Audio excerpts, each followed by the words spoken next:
Hi, my name is Joanna, and today I'll be reviewing these plant magnets that was gifted to me. If you're a plant lover like me, but you don't quite have your green thumb down, this is the next best thing. This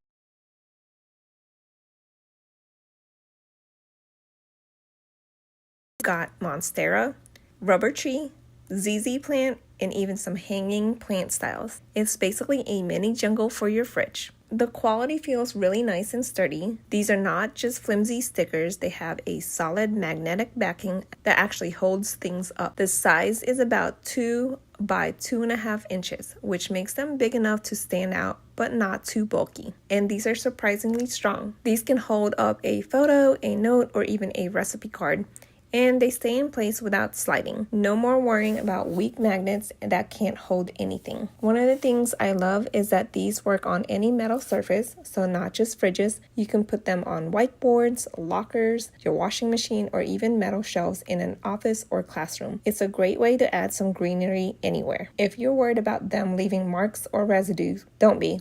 They come right off cleanly and restick just as well. I love how they add a pop of greenery without any maintenance. And they're just so cute. So I'm super happy with how this turned out. This is a great gift for any plant lover, and if you just want a cute way to display your notes or your photos, I definitely recommend it.